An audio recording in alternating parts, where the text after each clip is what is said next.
Good morning and welcome to SUNUP. I'm Dave Deacon, filling in for Lyndall Stout this week. And this week, we're taking a look at the Oklahoma wheat crop from top to bottom. And what better place to start than at the Kansas border?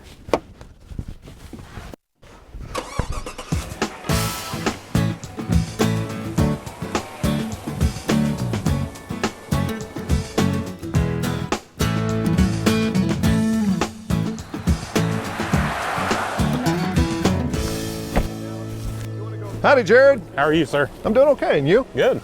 Well, show us your wheat crop north of Alva. Well, this is one of my fields. This is the only one I have along 281. That's why I'm showing you it. Not my best field to show you, but that's what we got. And it's a little thin in the edge, but that's just because of the soil. Oh yeah, yeah, a little sandy around the edge and a couple spots in the bottom. But I mean, if you just look right out there, another 30 feet, it sure looks a whole lot better. What's the crop been like in 2015? A whole lot better than in 13 and 14. This rain the last month has sure spurred this crop on. I think we have the potential to have a whole lot better crop than what we've had the last 2 years. Tell you what, my berries the last few years have been pretty shriveled up, low test weight. And these berries are looking pretty plump and big right now. What's been the biggest challenge in 2015 is for a wheat producer?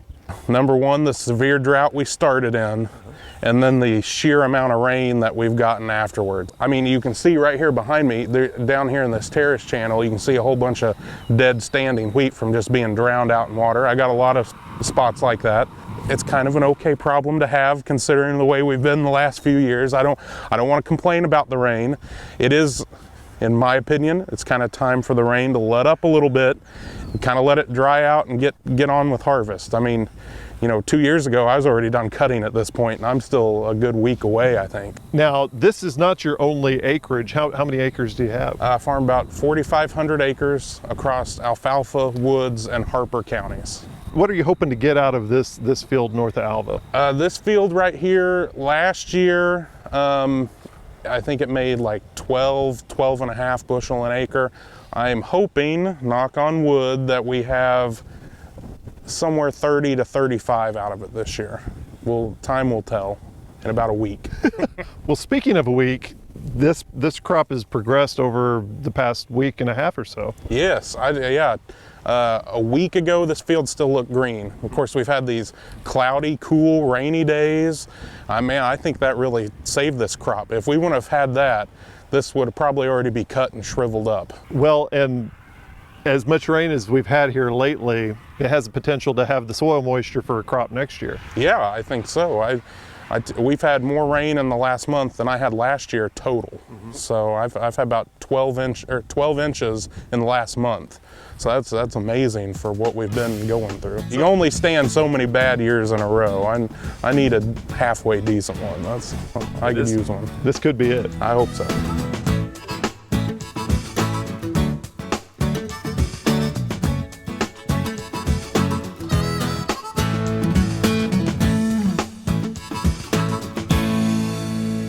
Hi, I'm Al Sutherland with your Mesonet weather report.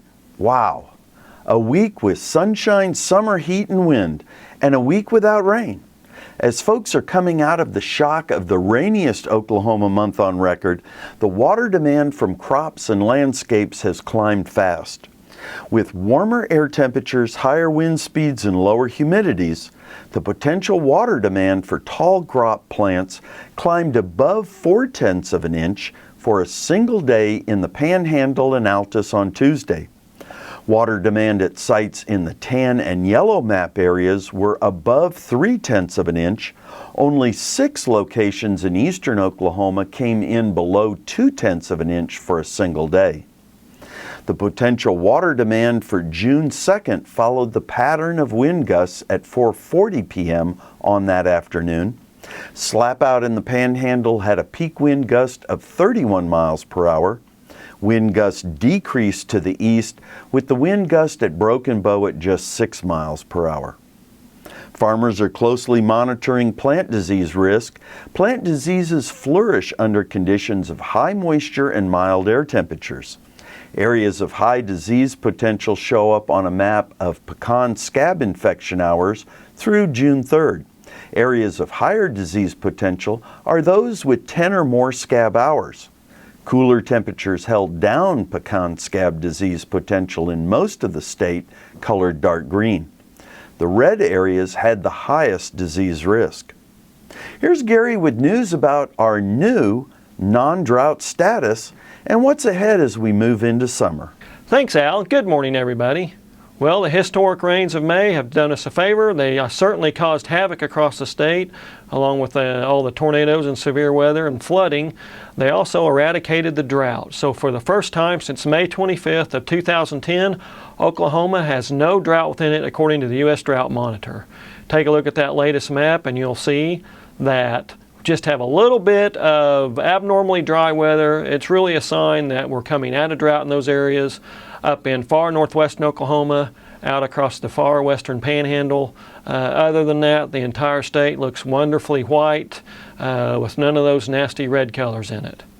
Now for even better news, if we look at the summer outlook from the National Weather Service's Climate Prediction Center, you can see increased odds of below normal temperatures, which we all look forward to, I'm sure, but also increased odds of above normal precipitation.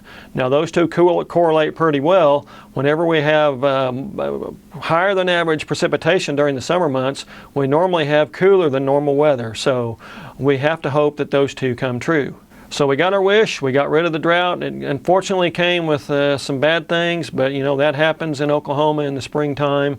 But let's hope that this is the end of this drought and we don't see a return in the future. It certainly looks good right now, so we'll take it. That's it for this time. We'll see you next time on the Mesonet Weather Report.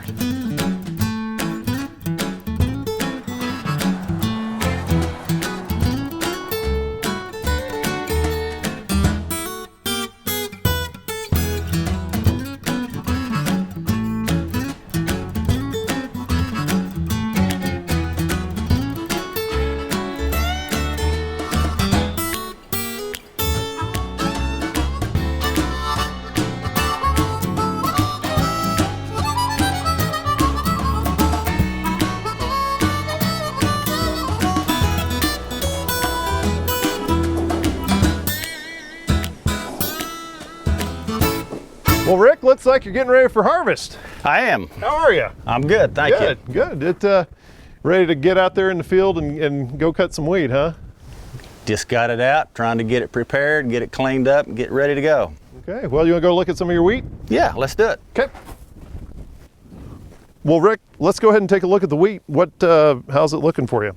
It's looking pretty good. It has had plenty of moisture, obviously, yeah. But we were so rough, maybe a month ago that a lot of it was burning up, and now you see a lot of it resuckering, and we really don't know what we're going to have until we actually get in it. It looks pretty good. So much better than we had last year. Yeah. Well, 2014 was a rough year for a lot of wheat producers. What was your average bushel last year? Probably in the 12 to 15 range. Uh-huh. Maybe good fields at 17 or so, and then bad fields at maybe in the single digits. It was pretty rough. What are you hoping to get off your fields this year? We're thinking maybe anywhere from 20 to maybe as much as 35 or so. Maybe some fields are different than others. Some matured later than others that when we were so dry, it didn't have the effect on it that it had like last year, where it come back now, and we don't really know what we're going to get into as far as some of the smaller heads, how much grain it's actually going to have in it. Let's go ahead and break open a head here and take a look at it and see what you're actually getting in that. So you got grain plumb down in here in the very bottom, mm-hmm. and then you're getting it all the way at the top. I mean, these heads are actually plumb loaded with grain. Wow. And some of it is further along than others. Right. Some of the berries are bigger than others. Yeah. And of course, it's not now in the maturing, drying stage, mm-hmm. more than anything. But it's going to be We think it's going to be a lot of grain on what heads we got. Yeah. We're beginning to see some rust, obviously, and, Right. and that could be an issue as we go, but I think it's going to be better than what we think it's going to be. I hope it is, anyway. Well, and with the berries being that large and all the wind and rain we've had, you've had some wheat laying over too. Yeah, we've got lots of wheat that's went down about 4 times now, and after so many times down, it won't come back. It's down, I think, for the count, Yeah. I guess is the word I'd use. Now you were talking about the test plots here. What varieties are you running here on your land? Well, these are about 13 different plots that OSU, they provide the seed for us, and our local extension agent, he comes out and he helps me plant, and so we can give everybody kind of an idea of what works in this country, in this area, as to our sandy ground we have here versus maybe some tight soil in other places. But this gives you a variety of what we think they will do in this given area in Dewey County. Now, as you've gone through here and you've looked at those, well, there's Mike right there. Which one really catches your eye as a producer? Well, having watched them all through the winter, and when we were in the drought stages, there was a couple of them that I thought weathered the drought better. Yeah. When we were through the winter, and we did actually pasture this. We fenced this off and actually pastured it, and we thought the Gallagher did real well. The Ruby Lee did real well as far as withstanding the drought that we were in. Mm-hmm. We've just had 3 strange years, and we were fortunate to get some water to turn us around. This year, it would all be in really, really bad shape.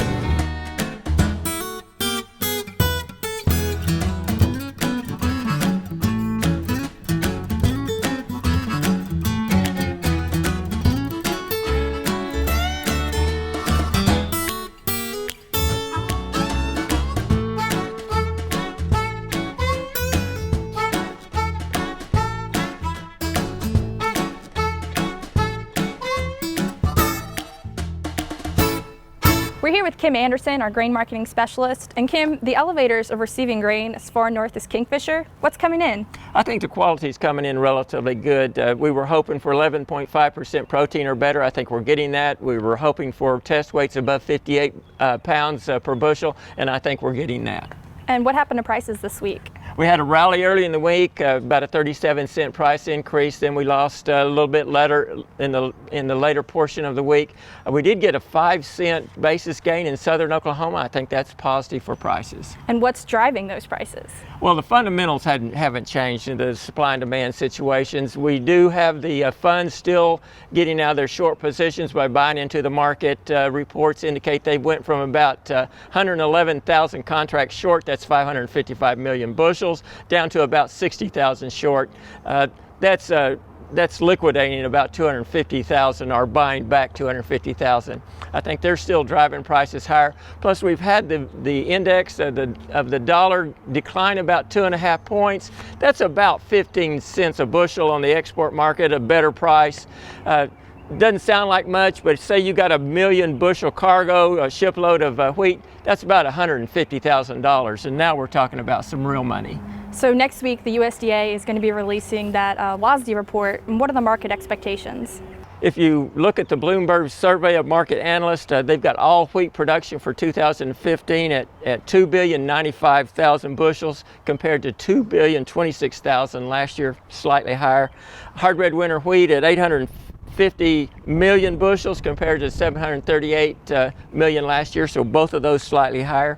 Any stocks on all wheat at 794 million bushels compared to 709 last year, higher ending stocks. And all wheat for the world is 7.4 billion compared to just under 7.4 last year. Higher ending stocks, higher production, probably prices remain in the levels we've seen them over the last couple months. And finally, how should farmers sell that 2015 wheat crop? Well, I looked at the last 29 years of what worked and what didn't work. The one thing you don't want to do is to put a storage hedge in. You can sell it all at harvest. You can sell it all in October, November, and December. You can sell a third in June, a third in September, October, a third in November, Dec. Or you can sell it all now and buy call options. Statistically, there's no difference in any of those strategies over time. Thank you, Kim. We'll see you next week.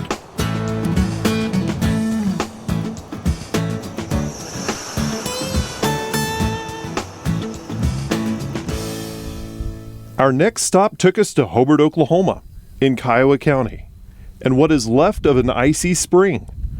Ice that fell from the sky as hail.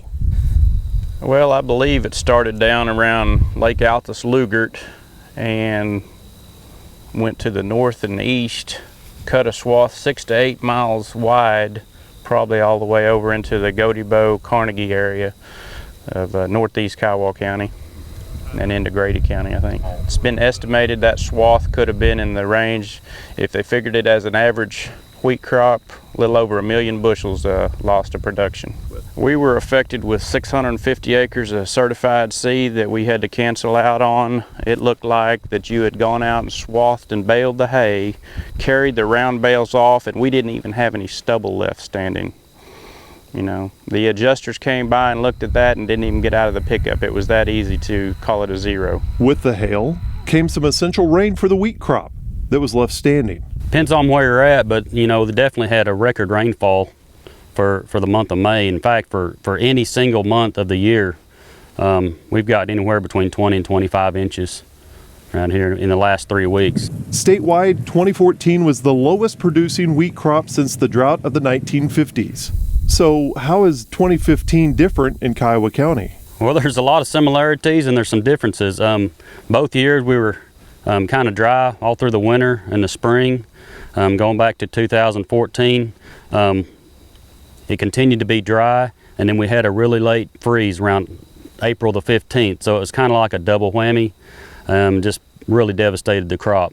This year, same conditions kind of through the winter and the spring, but around the 15th of April, we started getting moisture and just came in the nick of time and just kind of made this wheat just kind of rebound and gave it a shot in the arm, and we're going to have an average crop at least.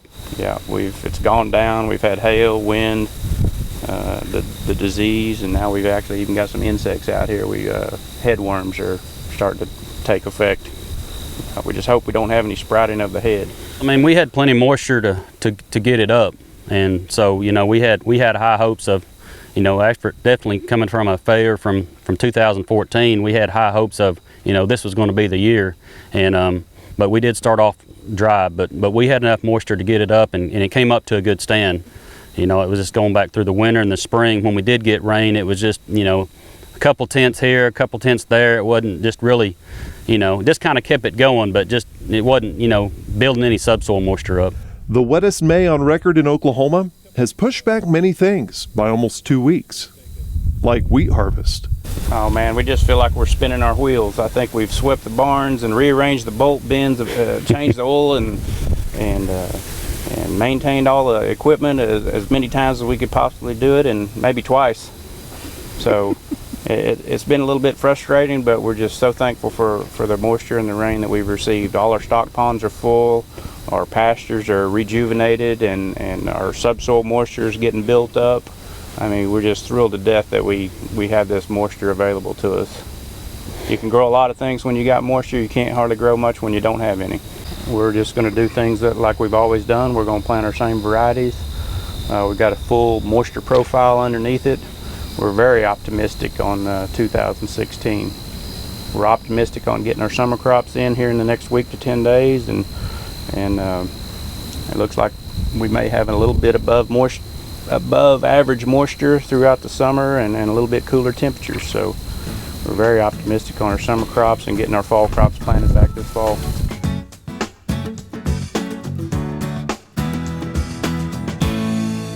The spring rains have certainly helped fill all of the cattle ponds across the state, and now with summer temperatures, the warm season grasses should take off and grow rather vigorously. But the excess rains in some areas will result in some marshy areas in some of the pastures where cattle may stand for extended periods of time.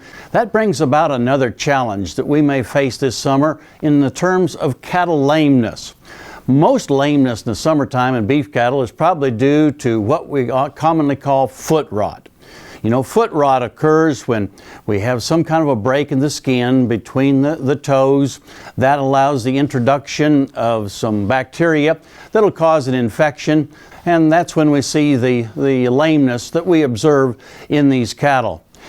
If we can identify that it's foot rot pretty quickly and visit with our local veterinarian, they'll recommend an antimicrobial therapy that's basically just an antibiotic that will be given to correct the bacterial infection.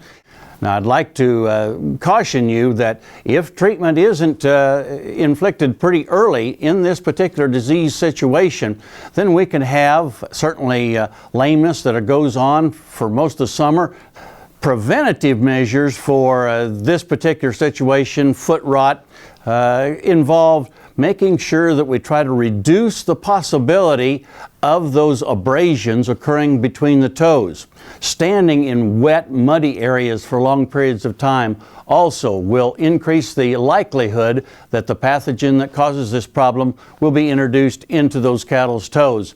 We can help prevent foot problems in cattle with a good mineral program, especially making sure that it has the micro minerals such as zinc, copper, and selenium. If you'd like to learn more about this problem of foot rot, just go to the SUNUP website. That's sunup.okstate.edu. Look under show links, and you'll find a link there to the fact sheet. It's called Foot Rot in Cattle. It's got a whole lot more information about this subject that'll really be helpful to you.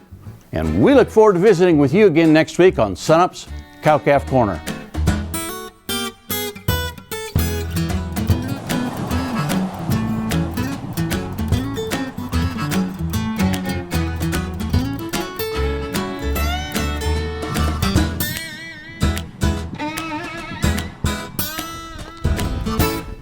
Howdy, Mike. Hello, Dave. How are you? I'm doing great. Come on in. Okay. Well, I see the wheat's turning here in Tillman County, and We're finally nearly ready. so is this the year of the wheat? This one will go down in the record books. It seems like every one is. Well, Mike, show us what you have here in Tillman County. I'll tell you what, this field is a field of Ruby Lee. Uh-huh. There's a little evidence of everything. You can see a little bit of worm damage. We did spray for worms. Right. And something we've noticed is that the kernels are on the outside of the, see, they're just barely hanging in there. Oh, wow. I mean, it's just ready to fall out. Yeah. I don't see any sprout damage in this yet. Yeah. But for Ruby Lee, it's small heads, but we're hoping it's pretty productive as thick as it is. Compare the 15 crop to the 14 crop. Well, there was no 14 crop. I remember not in 2013, I said it can't get any worse than this. Then 14 came along, which was the worst I've ever seen. And anything around here close to average is a very welcome crop these days. What's your projection on this field here? Well, our county average is 29, and before all the rain, we were expecting above average. Right. I think we've changed our sights a little bit, and if we make average, I think we'll be lucky. So I'm thinking 25 to 30 probably on this field. Really? So other parts of the state, the rain was beneficial, but maybe not here in Tillman County? Well, anytime you get rain, it's beneficial. Right. I tell you, we've lost acres, we've lost bushels, and our quality has decreased. But we're still thankful and blessed to get the rain. All our ponds are full, the lakes are full. So, and we still don't know what the wheat crop's going to bring yet. So we're still hopeful for above average yields. Here we are the first week in June. Are combines starting to roll?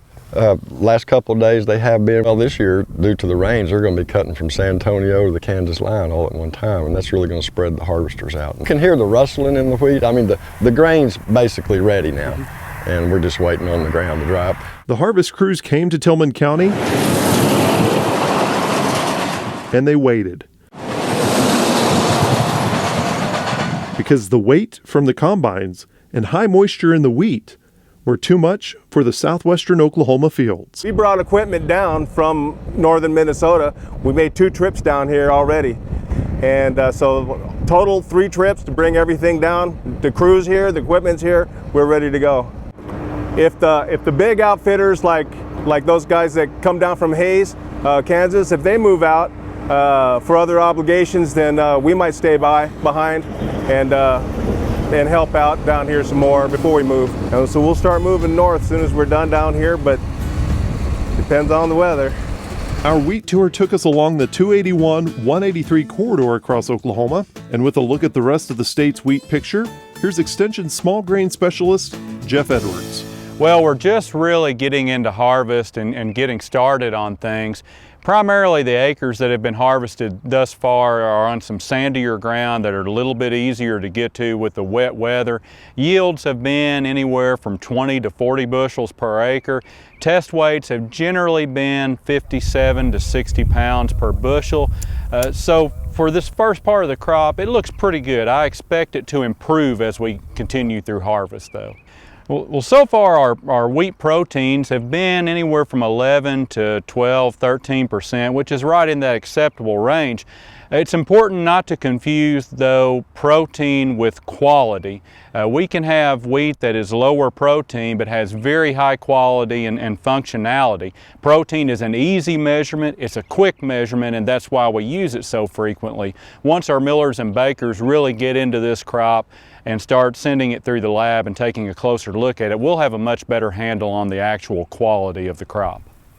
Well, 2014 was obviously a disaster in terms of wheat harvest. We were just over 50 million bushels for the state.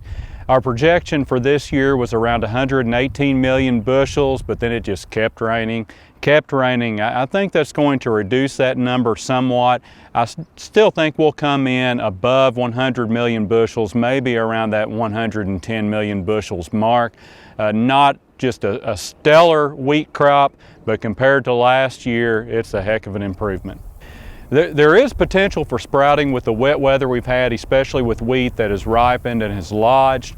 Although we've had very few sprouting reports thus far, there are some local areas where we've had reports of sprouting, but thus far we've been okay. If the dry weather will continue, if we can get harvest really rolling over this next week and get this crop out of the field in a hurry, which is what we're hoping for, I think sprouting damage will be minimal. If we get rained out again, then we could have some issues. Well, there you have it. A look at the Oklahoma wheat crop from the top of the state to the bottom of the state for the first week in June 2015. If you'd like to see some of the behind-the-scenes shots, go to our Facebook and Twitter accounts and use the hashtag SUNUPWheatTour15. I'm Dave Deacon, and remember, Oklahoma Ag starts at sunup.